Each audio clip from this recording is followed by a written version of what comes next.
Vous devez aimer l'argent. C'est bizarre, hein, de dire ça comme ça. On vous a déjà dit, faut que tu aimes l'argent. Non, je suppose que non. Euh, alors aujourd'hui, je voulais simplement vous inviter à avoir un regard nouveau, différent par rapport à l'argent, que peut-être on vous a jamais donné et qui, j'espère, va vous déculpabiliser et commencer à décoincer, déverrouiller certains trucs. Tellement d'idées fausses, tellement d'idées préconçues, de projections par rapport à ça. Est-ce que vous aimez l'argent ou est-ce que c'est plutôt tendu entre l'argent et vous? Et vous allez voir que c'est vraiment très rare que les personnes qui aiment l'argent, aussi bien pour le donner, le recevoir, le demander, le garder, le faire croître ou le laisser partir. Déjà, quand j'envisage tout ça avec vous, quand je parle de tout ça avec vous, est-ce qu'il y en a où ça résiste un petit peu plus? Vous vous dites, ouais, bof, je sais pas. Ou non, non, non, je veux pas le laisser partir. Vous devez avoir de l'aisance avec toutes les transactions, toutes les formes de circulation euh, où l'argent rentre, l'argent sort. Pourquoi? C'est un petit peu comme si vous aviez un amoureux. Si vous avez un amoureux et que vous essayez de le charmer, vous essayez de le séduire, euh, mais en même temps, vous êtes dans le jeu, vous êtes dans l'interaction, vous êtes dans le flirt, et que vous le faites par amusement, mais sans forcer à quoi que ce soit, c'est pas du tout la même chose que si vous lui donnez un rendez-vous et puis au moment où il va s'avancer vers vous, vous allez le mordre. Donc, ça, vous vous doutez bien que, voilà, je pense que ça vous a fait peur aussi pour la caméra. Euh, Si vous avez ce genre de relation avec les gens, vous allez les faire fuir. Euh, Est-ce qu'il y a beaucoup de personnes qui adorent les requins? Déjà, il y a plein d'idées préconçues par rapport aux requins, hein. Et on a besoin des requins pour l'écosystème, je ne sais pas si vous savez. Euh, c'est les grands nettoyeurs, les grands nettoyeurs des océans. Et c'est pas les seuls d'ailleurs. Mais au-delà de ça, au-delà de cette énergie qu'on peut avoir, qui peut être parfois agressive, qui a envie, en fait, quand vous lui donnez rendez-vous, d'avoir potentiellement une main ou un bras de bouffée? Ben, l'argent, c'est pareil.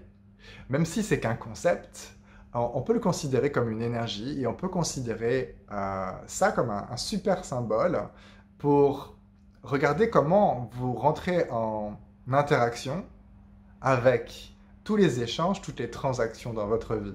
Est-ce que vous le faites plutôt à partir de c'est à moi et vous voulez pas perdre, vous voulez amasser, amasser, amasser, mais en fait, ce qu'il y a et ce que vous cherchez, en fait, en faisant ce truc de amasser, amasser, c'est à moi, eh bien sûr, beaucoup d'entre vous vont se dire, bah, c'est le petit gamin, oui, mais ce que vous faites surtout, c'est de fonctionner à partir d'un vide, c'est à partir d'un manque, c'est d'essayer de combler, d'essayer de remplir. Et si vous êtes toujours dans une relation, pour reprendre cette comparaison, est-ce que c'est agréable d'être avec quelqu'un qui est toujours en manque, qui est toujours en besoin, besoin, besoin, sois là, j'ai besoin, je dépends de toi, et qui va vous sucer, vous aspirer toute votre énergie, la drainer jusqu'à ce qu'il n'en reste plus, et même quand il n'y en aura plus, il va en chercher ailleurs, et encore, et toujours, et ce sera jamais assez. Est-ce que c'est fun? Et dans l'inverse, si vous êtes dans une relation où vous avez quelqu'un, vous ne pouvez pas faire le moindre geste, en fait, il faut toujours que la personne, elle vous offre tout, elle vous paye tout, elle soit toujours super polie, elle soit super avenante, qu'elle vous ouvre la porte au moindre déplacement, qu'elle vous aide à vous déshabiller pour le moindre truc sans que vous ayez rien demandé. Ça, c'est l'excès inverse, hein. C'est toujours l'énergie du manque, toujours l'énergie de je suis pas assez, je dois compenser. Mais ici, c'est je dois compenser, je dois faire plus, plus, plus, plus, plus. Euh, Est-ce que c'est fun d'être autour de ce genre de relation? Et si vous devez toujours compenser, prouver que, parce que c'est cette énergie, prouver que j'ai assez, prouver que je fais assez bien, prouver que l'argent, par exemple, n'est pas important pour moi, prouver que je n'en ai pas besoin. Flash news, à moins que vous soyez élevé dans une culture où vous avez appris à créer en fait tout ce dont vous avez besoin pour votre corps et ça vous suffit. Vous vivez en autarcie, en autonomie, et peut-être c'est votre rêve, et dans ce cas-là, quittez cette vidéo, je pense que ça ne vous parlera pas. L'argent n'est pas pour vous, peut-être peut vous apporter des choses dans d'autres domaines, mais pour l'argent, c'est pas vraiment le thème et la thématique. Donc, à moins que vous viviez dans ce genre de situation, ce qui est ok et génial, le monde fonctionne sur base de l'argent. Parce que c'est un système qui, aussi imparfait soit-il, permet de court-circuiter le troc pour permettre aux gens d'échanger des biens et des services, du temps, pour quelque chose qui est relativement équivalent. Et le secret dans tout ça, c'est de ne pas rendre l'argent pour plus que ce n'est, puisque ce n'est que ça, c'est un moyen d'échange. C'est un moyen de faciliter des transactions quand on ne peut pas faire simplement du troc, naturellement, et qu'on ne peut pas trouver directement quelque chose qui convienne à une personne ou une autre pour savoir, ok, je te donne ça, tu me donnes ça, et puis, cool, on est bien dans notre relation en fait. On sait qu'on se doit rien ou qu'on ne doit rien à l'autre.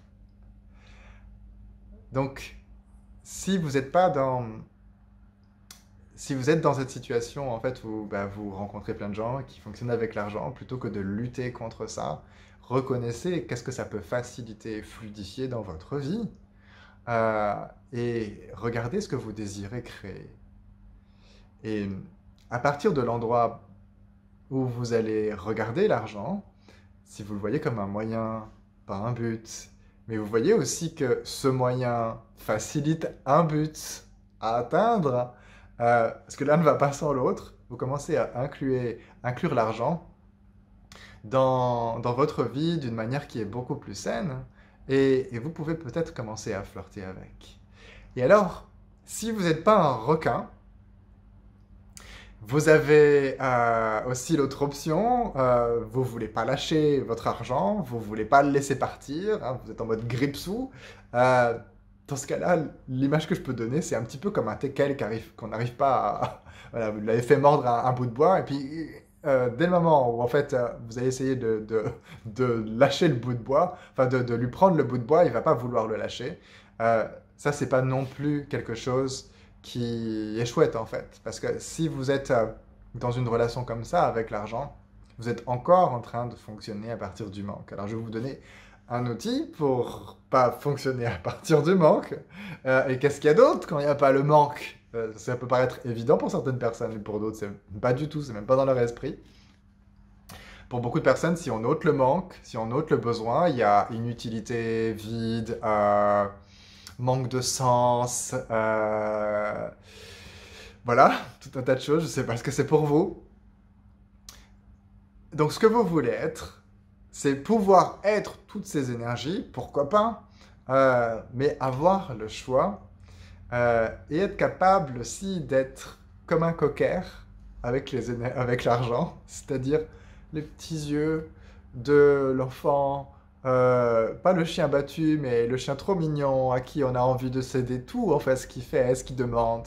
Parce que si vous êtes dans oh, c'est trop mignon, quand les gens vous voient, quand les gens vous voient vendre un produit, quand vous avez quelque chose à offrir, quand vous proposez quelque chose, quand vous avez une invitation, les gens vont avoir envie de passer du temps avec vous. Ils vont avoir envie de vous caresser.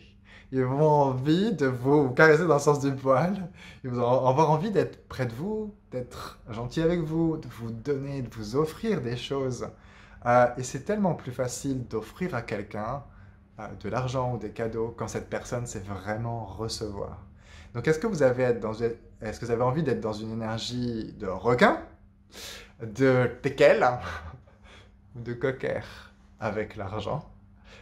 Et si vous pouviez être toutes ces énergies et plus, mais majoritairement une énergie avec laquelle c'est fun, vous avez envie, et on a envie en fait d'être près de vous, c'est facile, c'est joyeux, c'est chouette. Et c'est pas lourd de signification, lourd de sens, lourd de difficulté, lourd. Mais juste, vous avez cette aisance avec l'argent. Cette aisance dans tous les flux, que ce soit des flux rentrants, que ce soit des flux sortants. Hein, rappelez-vous, flux sortant, c'est justement pas être le teckel. Eh bien, l'argent peut circuler. Et si vous avez cette énergie avec l'argent, vous êtes et commencez à rentrer dans autre chose que le manque. Et ça s'appelle les possibilités. Et donc, un outil pour ça est pour augmenter votre capacité à vous ouvrir à la possibilité de recevoir toutes les opportunités, les possibilités, les occasions, de générer plus d'argent, de faire croître et de créer plus, d'avoir plus de tout ce que vous désirez créer et avoir et attirer dans votre vie, facilité par l'argent. Vous devez commencer à aimer l'argent. Alors regardez toutes les raisons pour lesquelles vous n'aimez pas l'argent, tout ce qui vient, et puis injectez de l'espace quand vous pensez à tout ça. Comme si, voilà, vous pouvez relâcher vos muscles, eh bien, exercez-vous énergétiquement à muscler votre capacité à vous détendre et à faire confiance, pas dans le sens de la confiance aveugle, dans le sens de la confiance légitime, consciente, de je m'engage en fait dans la création de ma vie, je m'engage dans la transaction avec les gens. Je ne vais pas utiliser l'argent pour créer de la séparation, pour ne rien devoir à personne, pour qu'on ne me mette pas dans une position, que je ne me sente pas dans une position où je suis faible, je suis redevable, et tout ce qu'on a associé avec toutes ces transactions. Et vous allez voir qu'en fait, beaucoup des choses qui vous paraissaient dures et denses, et ces choses qu'on a appris qui sont majoritairement des mensonges, par rapport à l'argent ont à voir avec les relations qu'on a d'humain à humain, où on crée majoritairement la séparation, on fonctionne sur base du jugement, on fonctionne sur base de tout un tas d'idées préconçues de ce qui est bien, ce qui est mal, plutôt que qu'est-ce qui fonctionne en fait. Qu'est-ce que quand je te donne ça et que tu me donnes ça, ça marche. Voilà. Voilà les outils que j'avais envie de vous donner pour l'instant. Relaxation. Quand vous sentez de la contraction dans votre monde par rapport à l'argent, relâchez-vous. Pensez à l'argent que vous avez, pensez à tout ce que vous pouvez créer, parce que l'argent est un résultat, une résultante, un sous-produit de la création. Et ce que vous voulez, ce que vous désirez vraiment au-delà de l'argent, c'est tout ce que vous pouvez créer avec l'argent. Mais en fait, votre objectif, c'est pas l'argent, c'est ce que vous pouvez créer avec. Donc, remettez le curseur là où vraiment votre intérêt se porte, dans ce que vous désirez créer et avoir dans votre vie. Peut-être de l'espace, la possibilité de voyager, etc. Et regardez que ça, c'est votre objectif, ça, c'est votre curseur. Ça, c'est le vrai objectif. Et alors, l'argent devient vraiment un moyen. Voilà. Et on aura d'autres vidéos, pas pour que je puisse vous parler de l'argent. La prochaine sera sur comment demander de l'argent. À très bientôt.